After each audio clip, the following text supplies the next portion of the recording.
For the bare necessities, the simple bare necessities. Hello and welcome to episode 16 of That's a Shame. I'm Isaac, and with me as always... It's Declan. Long pause there, Declan. Can't wait to edit that right out. How are you doing? I'm very well, thank you. How are you? I'm not too bad. I'm quite tired. It's like 5:30 at night, so there's no reason why to be particularly tired, but we don't choose these things. It's all up to God. Yeah, he's very much in charge of that, as both of us, I'm sure all our listeners will know, vehemently believe. Of course. Look, episode 16. We normally start off by trying to make some vague allusion to like how far we've come, but 16 is fundamentally not very exciting. Very boring. I hope you're You can't even strapped in and ready for a fucking roller coaster of a flat, straight track Tedium. episode. It's going to be powerful. And so maybe with that in mind, we should get some plugs out of the way early and then do them. Really at bring end the as mood well. up. That's the one. Look, I'm going to bring my energy levels up. Hey guys, you ever reviewed a podcast before? Declan? Wow, Isaac, I don't know if I have. Oh, you'd love it. I mean, you like writing, don't you? I can't get enough. If anyone's like listened to episode 15, they'll know that. You like praising quality art? No comment.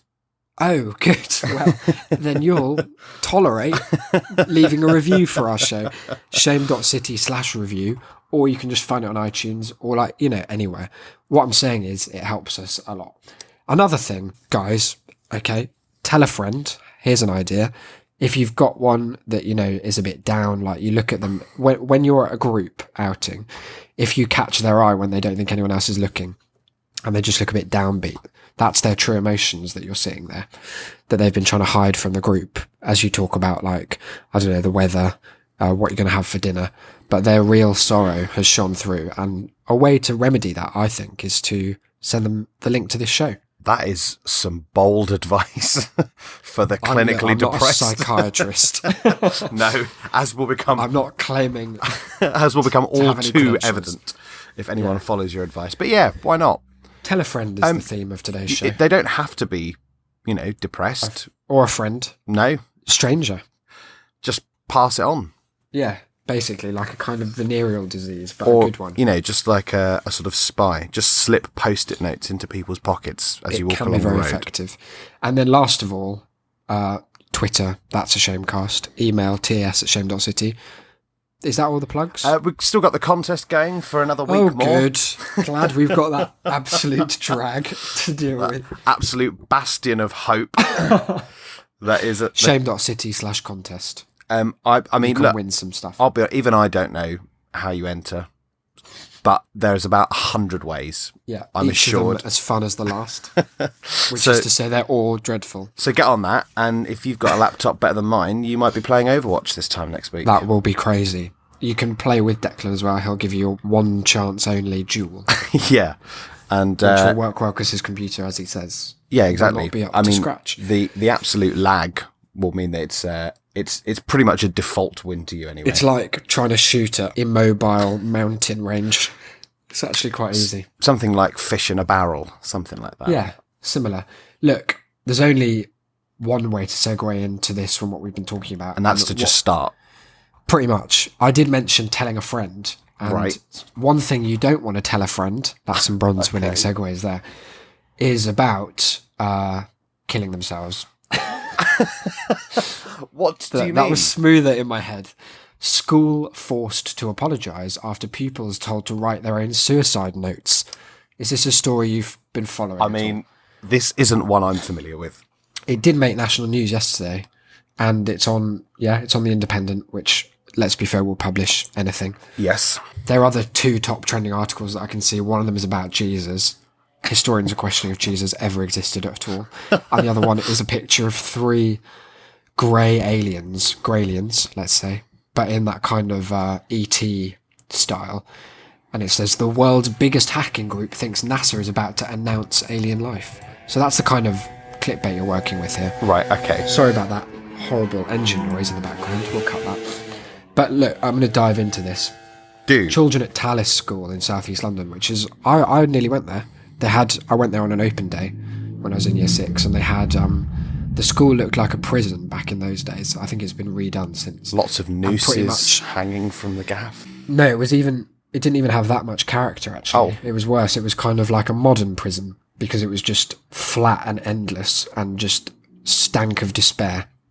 It was all kind of grey and flat and horrid. Just what you want for inspiring today's youth. Yeah, but what they'd done to try and inspire the youth of the open day was you went in, they gave you a name badge, and then they walked you the entire length of the school without you stopping, so that you didn't really notice it, like trying to talk and distract you, being like, oh, eyes forward, come on. So when you're here learning, Pick a and they card. took you to their it was literally one classroom at the end that had been done up in the last 20 years. And it was like a science lab. And they just had about 8 different snakes just walking, or not walking. That's the wrong verb. Doing whatever they do, slithering around. And you could just kind of look at them and wonder what excuse this was. What for possible education. relevance this had to secondary learning. So I didn't go there. in the I end. do love those kind of open days because I love that even, as you say, year 6, when you're only 10 and 11, I think even then for most people, you are, as a child, acutely aware that it's all bullshit. Oh, definitely. That you go along and they're like, oh, here's the science lab. We're doing a little thing where, we make fire using balloons and gas and all these chemicals.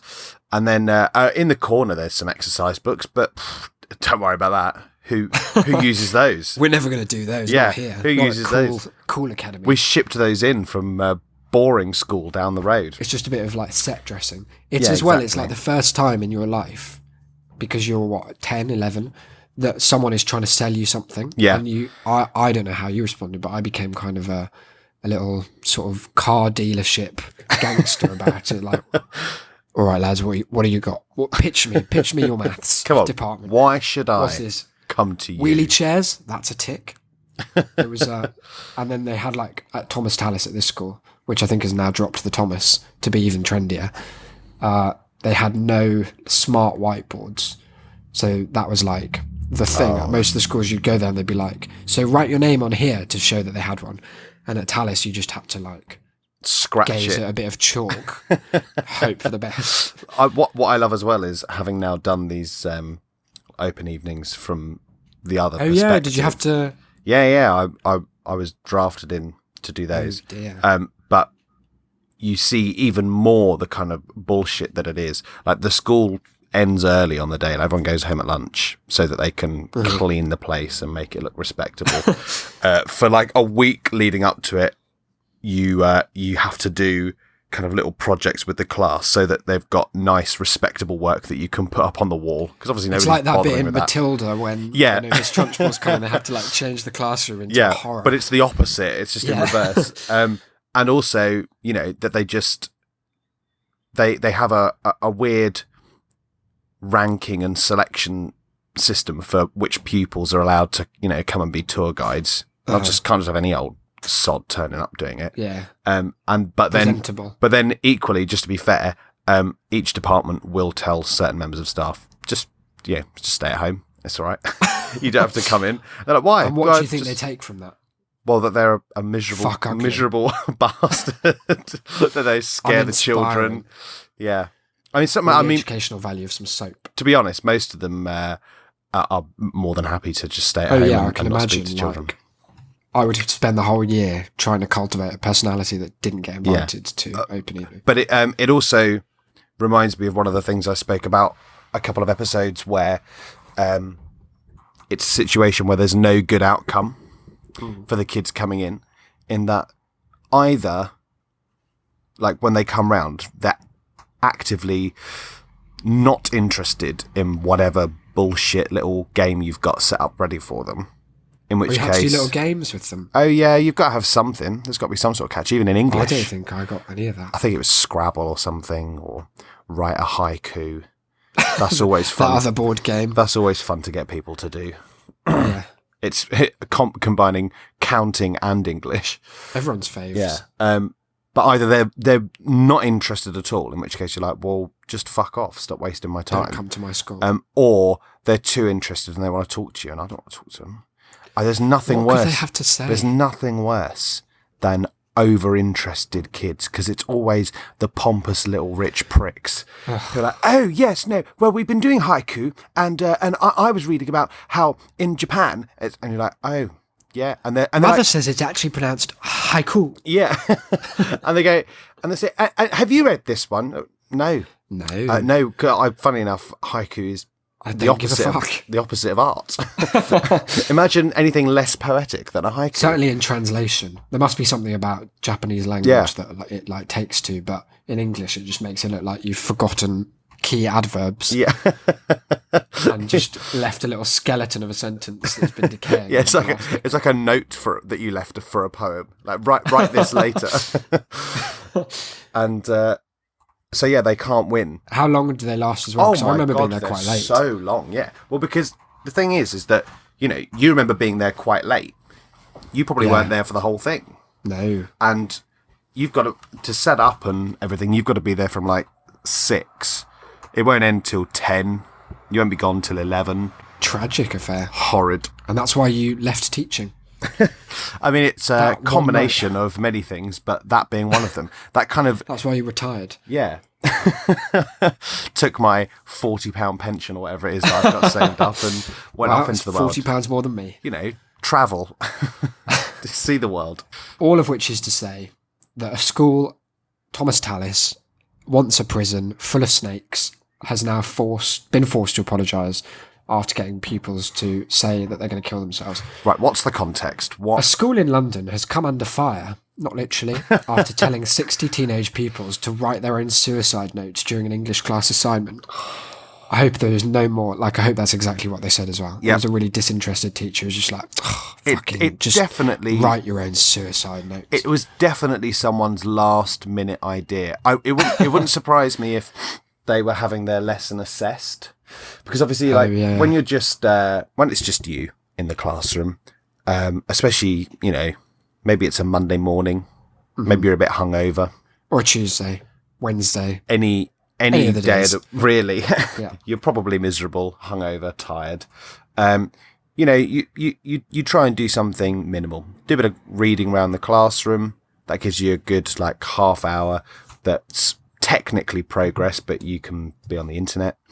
And then a couple of questions, and then get them to write down their opinion on something. And that's a decent period 1 lesson. That'll do. That'll see you through. Eases you in. That'll see you through to period 2, where you can start picking things up again. This feels like someone forgot that the head of department was coming around just to drop in, as you do, just to drop in, see how they're doing, and make sure they're up to the department standards. And they've realised, fuck, I've got to have learning objectives. I've got to have God. handouts. tell them all to kill themselves. Yeah, I've got to have a little. What could they? Okay, so we're doing whatever. We're studying this. Maybe they could write a letter. What sort of letter? Maybe to their parents. What could it be explaining? Kill, death. And this is Self? this is where the sort of Freudian idea of projection came in. God, wouldn't it be good if they were all dead? And now, what would they have to explain if they were? Yeah, why they were taking their own lives? I wouldn't have killed them. I wouldn't No, have. No. They'd need maybe 12, 13 reasons, I guess. Nice callback. It is actually, there is some more context. Okay. They were doing Macbeth, in which, as you'll remember, Lady Macbeth dies, quote, by self and violent hands. Yeah. So I think, still it's a fairly tenuous link. Very tenuous. There's a great quote though. So one mother said 3 of her daughter's friends had killed themselves. That wasn't the great quote. And that her daughter was, quote, very distressed after being asked to write the note. She complained to the school as soon as her daughter told her about the task. On what universe, she begins, was it ever a good idea to ask a group of teenagers to write suicide notes? She said to local newspaper, oh no, News Shopper. That's a shame, isn't it? Yeah. They've given up on news. What? Sorry. What? I know you described this school as being pretty bad, but she's a teenager and 3 of her friends Yeah. have I committed don't know if suicide. that's true though. It could have been the mum just hyping Oh, up I her own. see. She knew there was an independent article in this. She Yeah. knew she was going to be up there with the Graylians and Jesus. Yeah, well, someone's got to be. Another said, it's fine for children to learn Shakespeare, which is a lovely start because I guess it is fine. Yeah. It's good that she doesn't, speak out. Thus against far, you're not wrong. But, so it's fine to learn Shakespeare, and here's where she draws the line, it's certainly not fine to get them to write suicide notes. And that probably is the simple explanation that whoever came up with it needed to be told in advance. Are there any quotes from any of their... Any of the kids? Yeah. Well, they're all dead, so Oh, I see. I'm sorry to say that no. Sadly, this was the theory that preceded the practical element of the lesson. The head teacher said action had been taken. I don't know why she said had been, as if she exists in some futuristic circularity of time. That also sounds like they've had this teacher, killed. Yeah, he's stuffed Don't all worry the about suicide notes down the mouth. He won't be troubling you no more. A parent contacted us with concerns about a written exercise given to a class during studies of a play by Shakespeare, she said in the most cumbersome formation of that thought it's possible to conceive of. There can't be anyone who can read The Independent who would read Macbeth and think, oh, who was that by? God, what? Oh, it was... God, right on the tip of my tongue. It's a shame, isn't it? I mean, you mentioned, being observed in lessons, and was that... I always got the impression when it happened to our teachers that it was an on-the-fly thing and they hadn't always been warned. Is that the case? Very rarely. Okay. Because so they were just ill-prepared. It's one of these, classic workplace situations of it's as much hassle for them if they have to do it impromptu and then you're shit and then they've got to put measures in place or they've got to try and no one wants that. Right. So it's in everyone's interests for you to just scrape by. Yeah, and so you always get at least a day's kind of notice that someone will be coming round. And you have to prepare a more dynamic. Yeah. Oh yeah. Well, obviously, because I know maybe one teacher who has that kind of very streamlined and structured lesson planned for every lesson. Because part of the problem is that you can't be certain that you'll be able to stick by it. You could start, best laid plans and all that. You could start with a very rigid lesson structure, and then you use one word in explaining what the lesson's about. One kid says, "Sorry, sir, what does that mean?" And then that is it. That's the whole thing gone. Yeah. You spend the next 20 minutes explaining what an adverb is when you thought you were on pretty safe ground with adverbs in year 10. But apparently not. No. Should have gone with suicide notes. Exactly. So, but it's that you've got to fill out a form and hand that over to them of your lesson plan and how does it link into what you've been doing. The main preparation though really is getting the kids on side, because obviously if they walk into a lesson and suddenly I'm standing up, first that was the first clue. If I wasn't just slumped in my chair, I've probably got my top button done up again. Wow. I've maybe popped my glasses on. Studious. There's something already on the board when they come in. You see them walk in and then look at the boards kind of confusedly, and then they try and catch your eye, and I'm trying desperately not to look at them because they know that I know that this is all horse shit. So you've got that's a lot of power for a class to have over you, which is why it's basically in their hands how it goes. So, but again, it's one of those things where I just made it clear to them that if they do kick up a fuss, if they do start being "Oh, sir, we haven't done anything like this before," I was like, it's only going to be to your own detriment, because then I will have to start doing that because they'll start making me. And it's fair. And then you all get to have lesson objectives every week, and we get to do handouts, and we don't get to just sit and dick about for a little bit each lesson. We'll have to go by. We'll get the old group whiteboards out. You have to do that thing. What is it? A plenary? Is that what they call it? Yeah, nice little plenary, and don't forget your mini plenary beforehand. What's that? That's when you're about 2/3 the way through, and you warn everyone that there's going to be a plenary. So you're why do they need get your act together, guys? Because otherwise, when you get to the plenary, none of them know what the lesson was about. You should explain what that is for our non-education based audience. Wow. Well, for anyone who isn't boring, a plenary is just the conclusion of the lesson where you come I don't together ever remember it being a thing.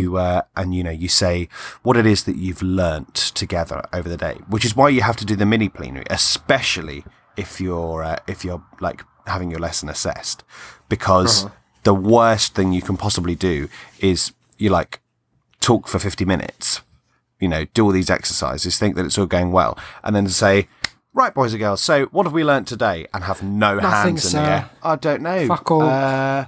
We did we wiped the whiteboards down. Yeah, no, I know what we did, but what have we learnt? What was the We aim? learned that you're going to be fired, sir, Yeah. for failing to engage. We learnt what it looks like when Miss is scowling at you. We learnt the meaning of failure before our eyes, sir.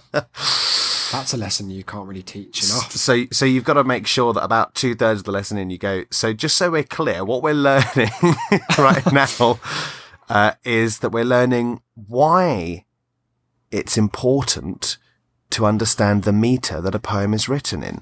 Okay? Just write that down if you think you're going to forget Just it. repeat it back to me now, guys. Say it. Just keep mumbling it throughout the lesson. Just like assign one person, you. If you do nothing else in the rest of your stupid little life, remember this. So I've been doing some teaching because we almost got into it last week. I think I started talking about it because I said I had to walk a lot every day. Yes. But then we got distracted by the wide world of binary options. Wide it is indeed.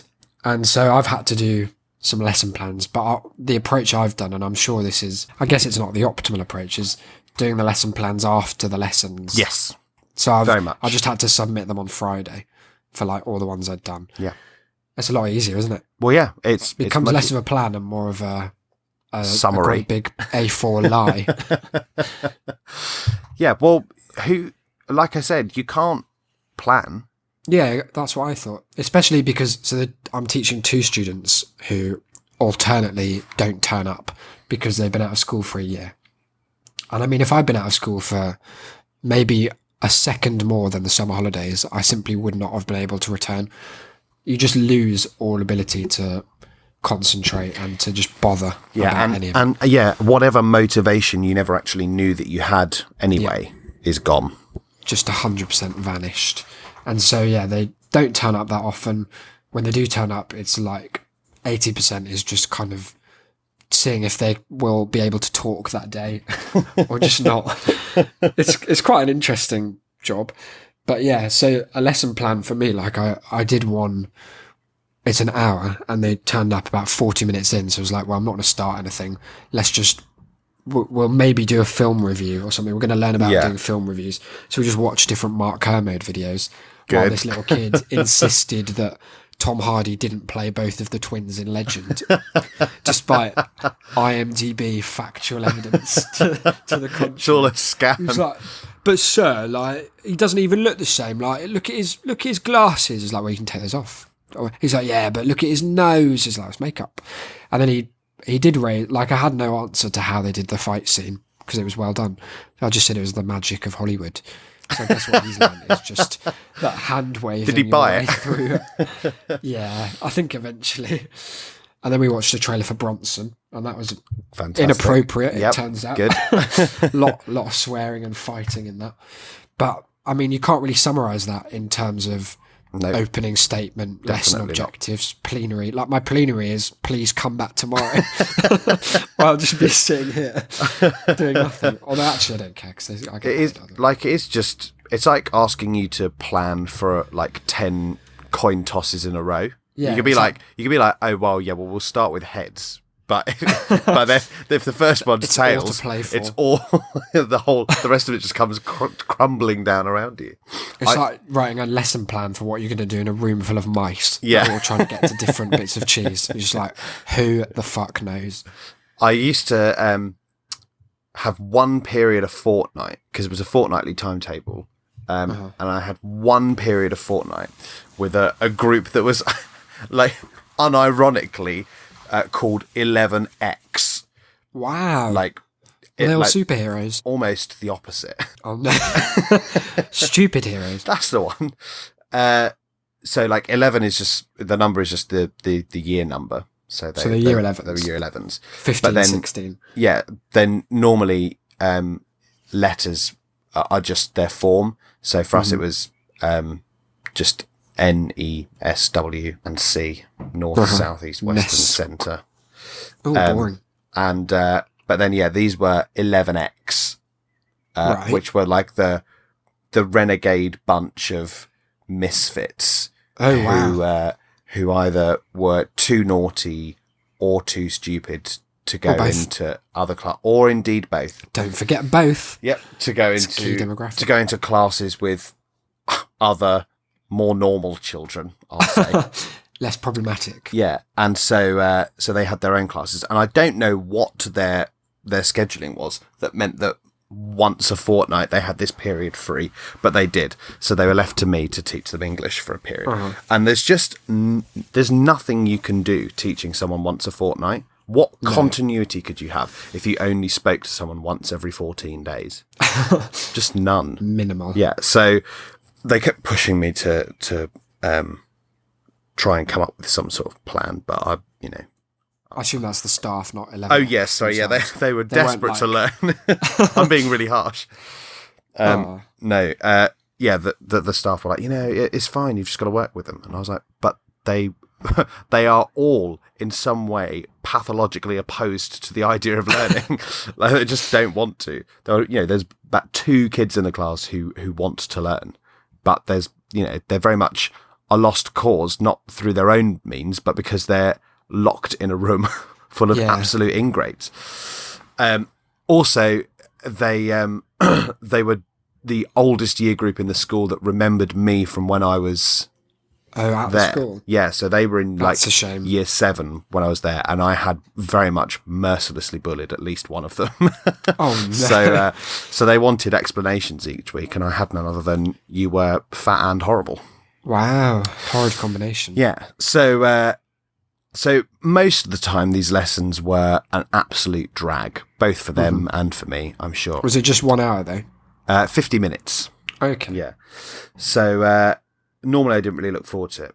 However, there was one moment in the entire year that made the whole thing worth it, which was one of the only ways that you could ever really achieve anything was getting them to turn on each other rather than you.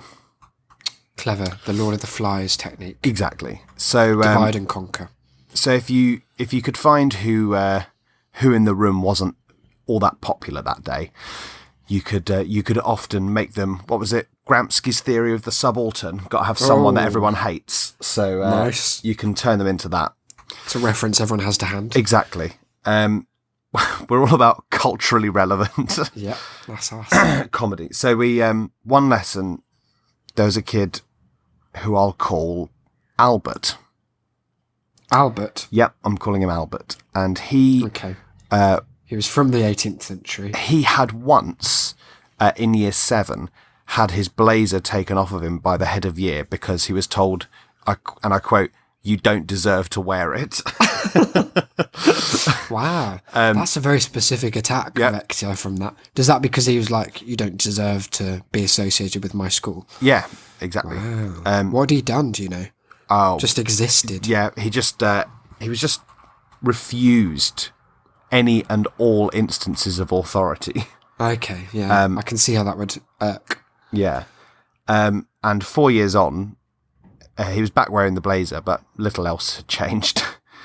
But this one lesson, he seemed surprisingly keen to answer questions, but not in any way that was meaningful or helpful or accurate. He was just very keen to talk over everyone. And you could see that everyone was kind of getting annoyed because we were heading towards exam time. And so even some of the naughtier of the kids were at least mildly worried about the fact that they had even exams coming up. A GCSE or 2. Yeah. So they were sort of keener to listen. And so they were getting really annoyed with him. And I told him to stop interrupting. I told him to stop interrupting. Then they told him to stop interrupting. Anyway, before we move on, we need to know a little fact about Albert, which is that he had the biggest teeth of any human. Tombstone known. Albert. That's him. Honestly, I've seen him. too big for his own head. Right. And he kept interrupting. And then I posed a question, and I turned to another kid to answer. And he started answering, and over the top, interrupted Albert once more. And I was sure that this kid was going to like just snap at him, but he didn't. He sat there very quietly and let Albert finish his point. And there was silence for a bit afterwards. And this other kid just leaned forward. They were both sat on the front row. Just leaned forward, looked at him, and after about 10 seconds of pause, just went, "Donkey!" Oh, wow. And Just the one word. I fucking died. I absolutely pissed myself laughing. I couldn't stop. I was in tears at this. And as was everyone else. Albert? Except Albert. No, I didn't who was- think he was going to take who the was- donkey well. Who was enormously offended and was begging me to do something about this. No. Saying it was an absolute injustice. What's that? I 10 should, merits? That I should be allowed to laugh at this. That this was bullying. And I was like, it's absolutely not bullying. Number one, You're a donkey. definitely deserved it. And number two, it's not exactly inaccurate. So let's just stop interrupting people, and you won't have to be so pertinently described by your classmates. People who live in massive glass teethed houses, you donkey fuck, should not be throwing any kind of stone. It was Poor absolutely beautiful. And I mean, I did not like this kid who yelled at him, but Jesus Christ, did I respect him for that. Jesus Christ, did I write him a glowing reference? He's at Harvard now. It was truly beautiful. It was worth every second of pain that we all went through in that classroom. I like that it also implies that teachers are acutely aware of all the reasons that different kids are going to be picked on. Like, it's nice that, I mean, it's obvious as well, but I don't think as a school child, you kind of get the sense that the teachers are down with, like, what you think are quite complicated social hierarchies. But they're also flagrantly transparent, and it's just like, that kid's got giant teeth, obviously. He's going to get bullied. Like, that's just how that is. One of the things is that obviously you're not necessarily aware of all of the bullying that goes on, but if you teach certain pupils, you have to be made aware of it. And Is that more if they are bullies or being bullied? both. Okay. But more, especially if they're being bullied, just so that you're aware of what's going on and whatnot. Don't call him a donkey in class. But this is the thing, is that this comes with two main problems, which is sometimes, and I mean this is just a little drop of our manifesto, sure to come at some point. Sometimes, though obviously abhorrent, as proven by the donkey comment, sometimes bullying is quite funny. And when you're told that like a certain kid is being called something, sometimes it is spot on. But obviously, if you're being told that by like one of your bosses, you're not allowed to just laugh at it when they don't tell like you. that? No. I guess I shouldn't apply for a job. Yeah, you've in a got to. teaching establishment. You've got to go. Oh, that's dreadful. And then God, like, they're calling him a donkey. Yeah. Why is that? It's not the. I mean, it is the teeth, It right? was. And he won't stop Yeah, braying. Okay. but then you have the added difficulty of once it's in your head, not saying it yourself. Yeah. Because if you know that Intrusive someone's got thoughts. a wick name, don't know what that was, a nickname, Sounds racial. then it's really difficult sometimes not to just want to call them it.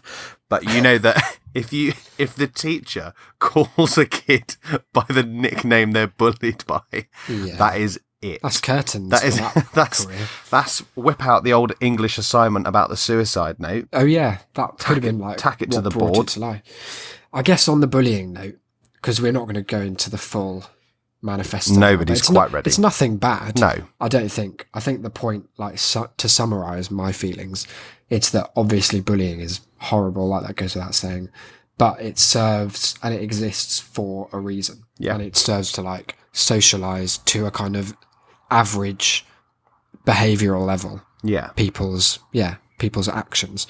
And so if he's shouting and he gets called donkey, he's probably not going to do it again. Yeah. There's a line to draw. If the kid followed him home to his pasture, to what I can only assume is some kind of field that he lives on, donkeying around, and started singing like Little Donkey to him, Yeah. calling him Eeyore, then that's a line too far. Yeah. And it's, and it's when it's systematic as well that it becomes wrong, or when it's about things that can't be helped. And we're not saying that like racist bullying's fine. It gets everyone towards a behavioural norm. That's right. It brings everyone towards being beige. But yeah, if you're, running around like Naruto and you look like a fucking idiot, you absolutely deserve to be told. Yeah, because then you're not going to do it anymore. Fingers crossed. And if you do, then you'll do it with such confidence in yourself and your ability to run around like whatever that was you said, that, I mean, you've basically made it in performance art. That's it. And we'll see you at the Fringe. Yeah. That's the basic vibe. Did you get to do any school trips while you were there, or you're not allowed to because you were like new? I was worried about what you were going to say You're there. barred by the state. I did at least one trip. Where to, like in locally or abroad? Locally. I'm trying to Was it think. anywhere good? I can't quite remember. Where did Because I was did thinking about. Did I do any? You sound like having a breakdown. Yeah, Sounds like I've triggered. Well, a I'm trying to figure out, because I did school, because obviously, for those that don't know, the school that I taught at for the year was my own high school that I'd been to.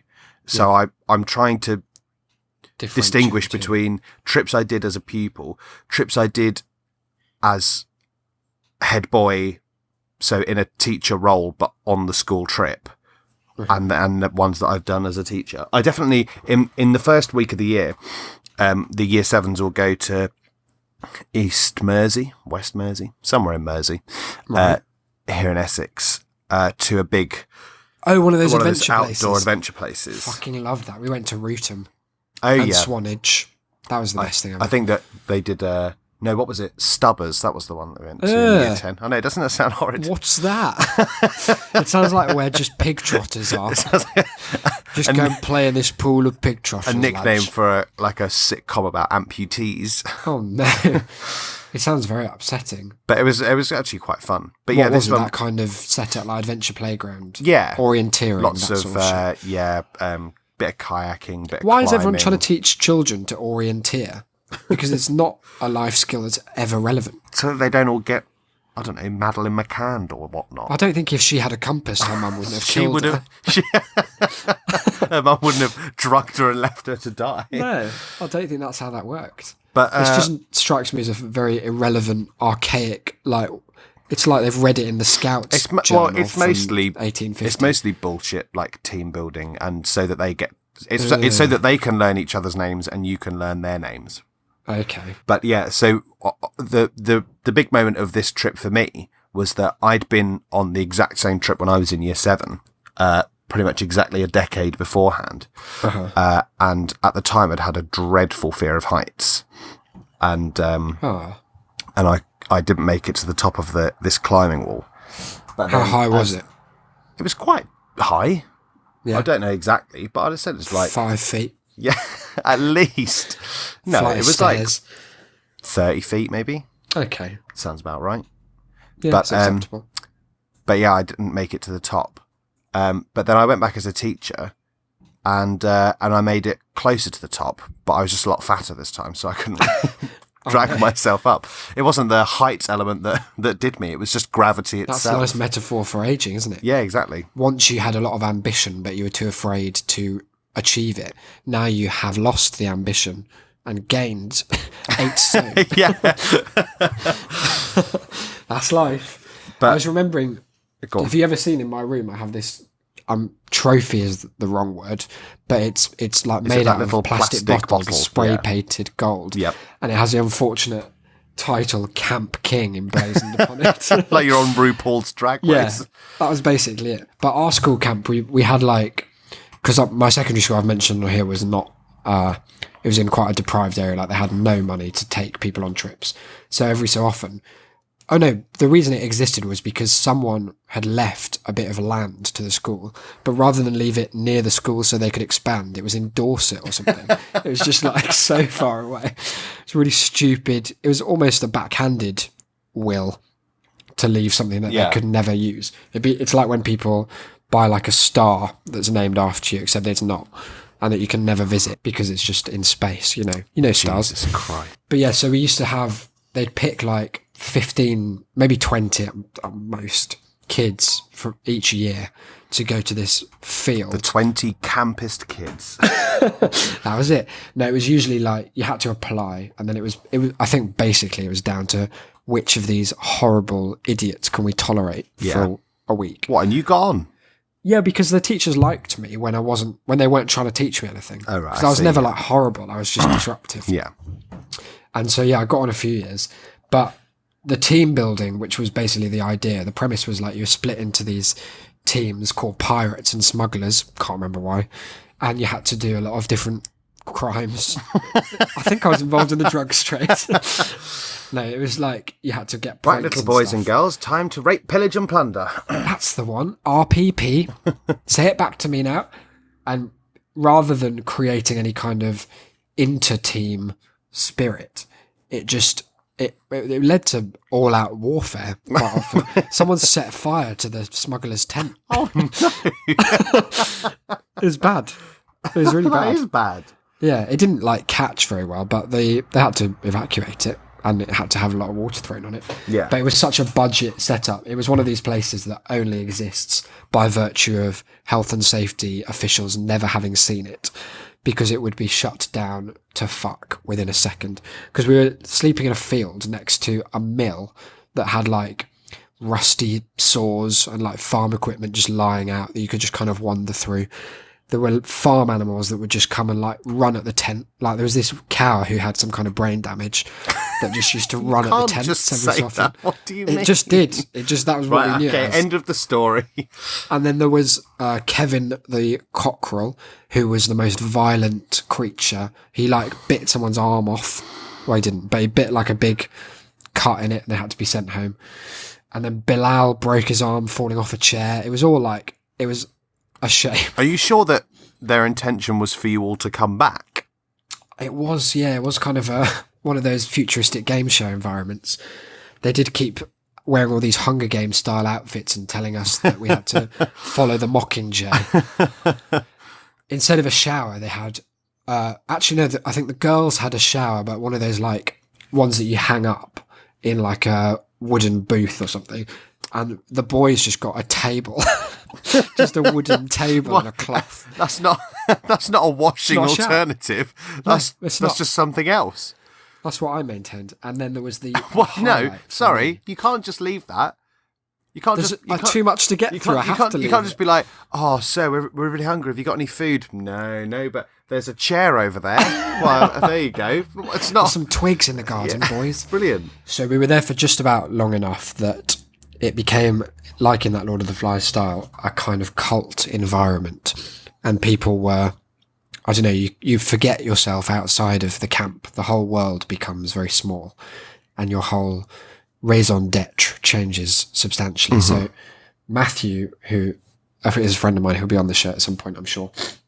He became this kind of occult figure who lived in the woods, like a kind of hermit shaman type that we would only see emerge every so often to kind of worship the fire and keep it going. It became his mission, his entire reason for being, just to keep the fire like it could never die. It was like he'd been on, in Lost when they crashed the plane. Spoilers for the first minute of episode 1 there. I can't remember which character, but someone becomes really obsessed with the idea that like it's basically using the idea of like a metaphor for their grief, that they become really obsessed about something that's not working, or like another person dying who's clearly going to die. Yeah. And I think in the same way, the fire for Matthew became bigger than just the fire pit. It became like, I have to keep this going. This is all I Mortality am now." itself. Yeah, basically. And on the last day, we moved from this fire pit to a big bonfire in a clearing. And to do that, obviously, we had to all go and collect loads of wood. Yeah. And Matthew was up at like 6. It was like the earliest I've ever seen him awake. And he just vanished for the entire day and then came back with a wheelbarrow of trees. Like, I don't know where he'd procured them. I didn't like to ask. He looked like he'd seen too much. He'd learnt too much about himself. Yeah, I think he didn't know he was capable of some of the violence that he clearly was. And that evening degenerates into like a lot of drumming around the fire and all weird like dance stuff. Oh, no. And there was this teacher who I do want to name. I'm going to. It's because it's got a cool name. He was called Mr. Yazdani. Wow. He was really cool, but unhinged sort of vibe to him. And he, the night walk was another major event. The last 2 big things that happened at camp was we did this night walk, which is where my love of night walks stems from, through the woods. And it was led by this guy, Mr. Baker, who was like one of the older teachers. He'd been there for ages and he'd been like leading the camp. It was basically his idea, the whole thing. And he would just lead us in pitch black, like you weren't allowed torches, throughout the woods for about, I mean, nominally about an hour, but usually about 3.5. Because he liked to pretend that he knew where he was going. He simply and I mean, did not. I'm sure he knew like the way to go. He just didn't know where we were at any one point, or how close Wild Boar were. And you could tell this because he'd hide little props along the way to begin with. So there'd be like, you'd turn a corner and there'd be like a skeleton there to freak people out. But that just would drop off so quickly that you were like, okay, well, now he's lost. And we'd just be wandering through the woods. Instead, you were just confronted with his own sweating face. Don't worry, guys, I've got it. He just wanted to keep his job by finding us safely home. But on this night walk, I was like holding out the back because that's the best place to be to scare people, because you can like throw twigs further forwards and then it will make like a bang. And out of the clearing, we were about maybe an hour into this 2-hour walk. I can't imagine that we were close to the camp at all, but out of nowhere, we heard this like an actual person stumbling towards us in the woods, kind of like they had a head injury, groaning and just stomping their feet and like cracking twigs. And out emerged Mr. Yazdani, who I now am certain was off his tits on something, because his pupils were like blown out and he was just like really just that film of sweat that you get. And he was talking like he didn't know anyone else was there. He was just saying like, right, we're going to keep on going. We've got to keep going. We can't stop here. We've got, it just created such peril. Like maybe he was acting. Maybe he was just like doing the ultimate bit of theming, in which case we should get him a job at an escape room. Yeah. But he had this knife on him as well, What? which was a concern. Isaac, Oh, yeah. He had a knife. are and you a sure proper, this like, doesn't hilt. account for far more of your own personality than you might? I don't carry knives around and sweat. In fact, I do neither of those. But he just appeared with this knife and was like talking about how he could stab someone. And we were like, yeah, good one, Mr. Yazdani. Fucking get out of here.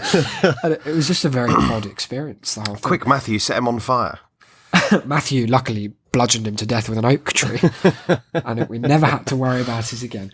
But he, I can't remember what the nearest town was, but at some point we went there.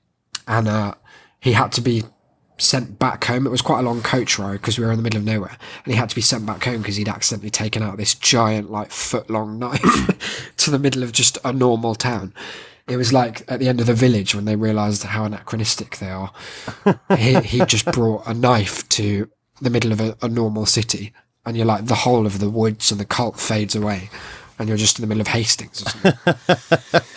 Brandishing So what a I'm sword. saying is, I think we want to work towards creating some kind of week-long That's a Shame retreat, Shame City in the woods vibe. I'll call up Yazdani, see if he's See up if- for see if a he's- flutter. See if he's got any drugs on him that we can all enjoy. Failing that, just a few knives to just spice things up. See if Callum can come to break Bilal's arm as he pushed him off a chair by accident. See if Matthew can be there as the absolute Prometheus of the group that he always Yeah, is. he just became silent and with the trees. You could only communicate with him by like writing messages in dust. Lovely experience.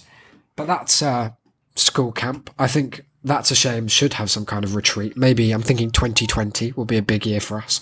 Oh, if you're up definitely. for it. Yeah.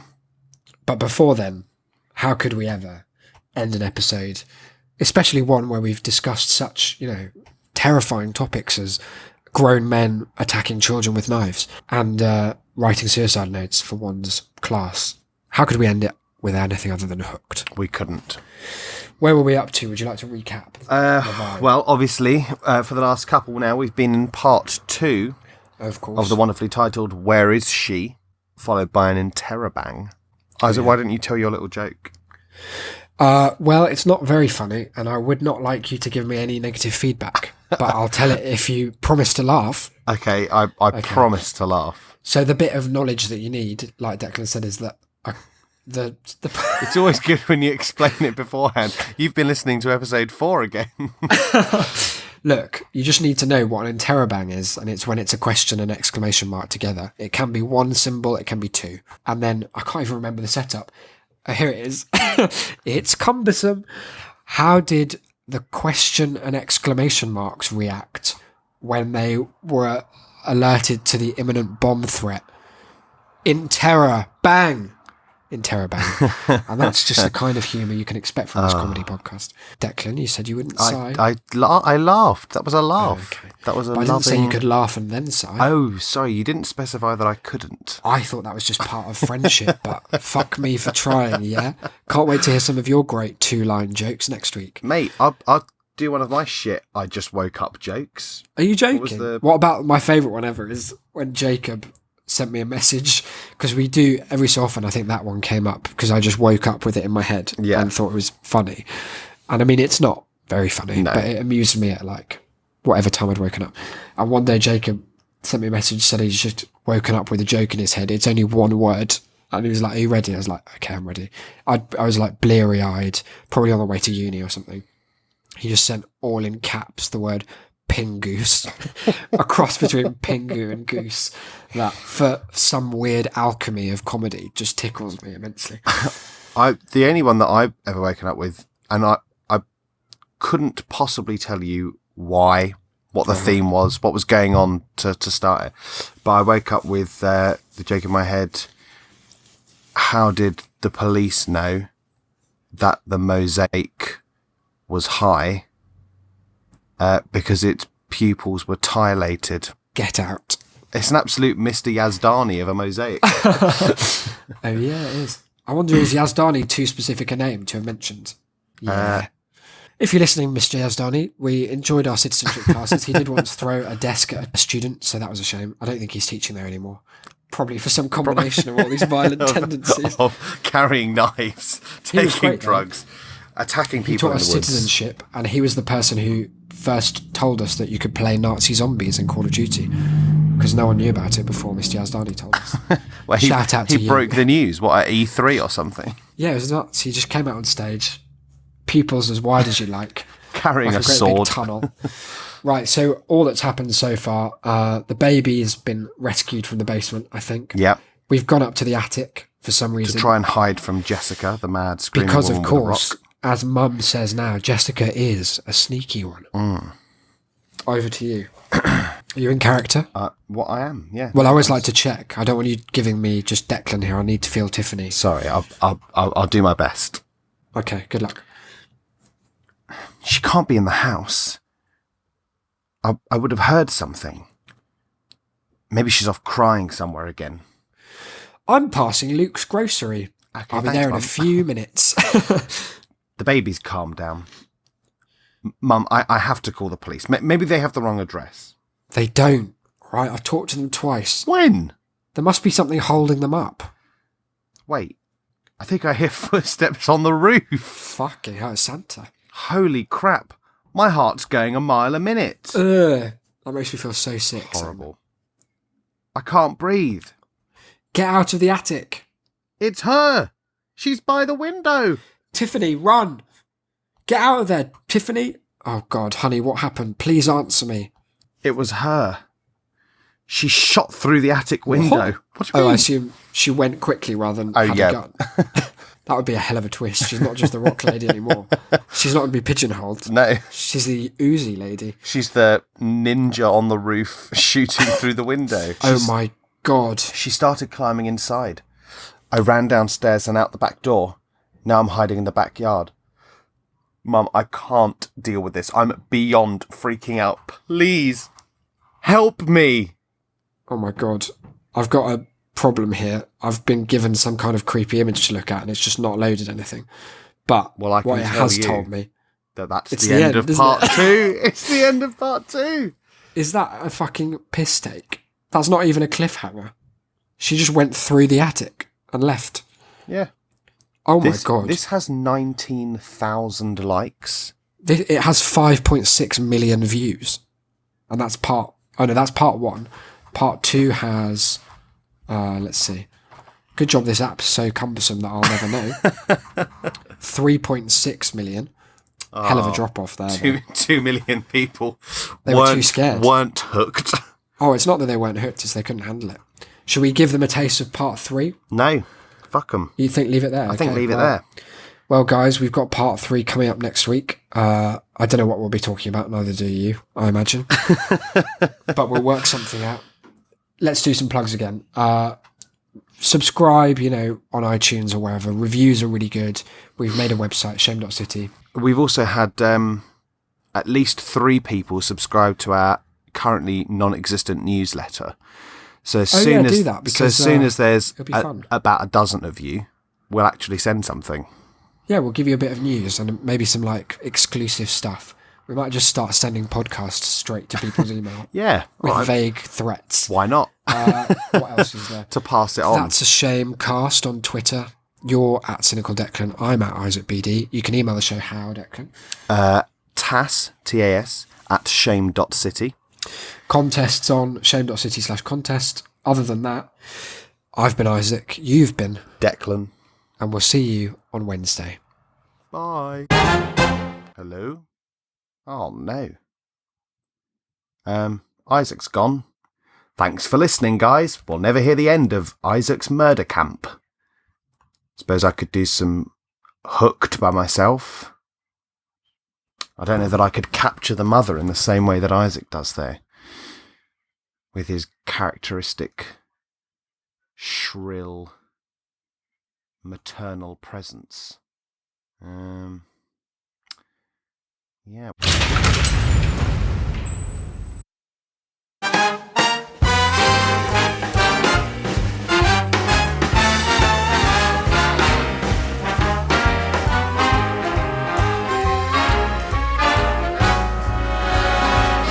Look for the bare necessities, the simple bare necessities.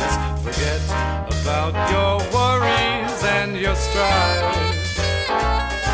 I mean the bare necessities, oh Mother Nature's recipes that bring the bare necessities of life.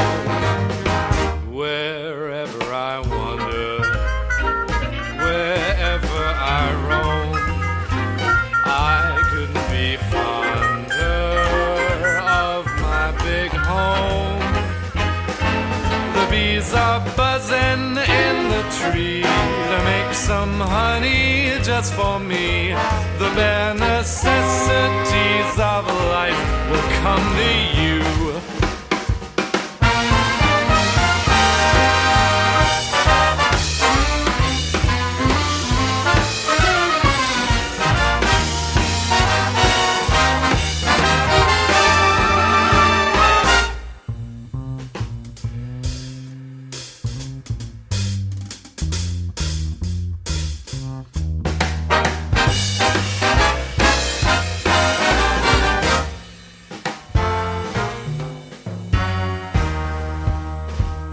Look for the bare necessities, the simple bare necessities.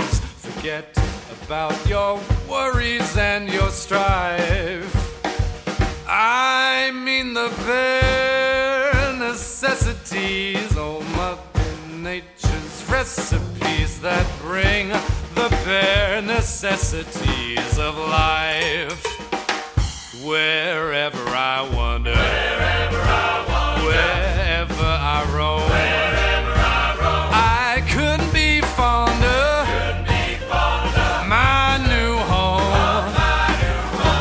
The bees are buzzing in the tree to make some honey just for me. The bare necessities of life will come to you. The bare necessities, the bare necessities, the bare necessities of life will come to you.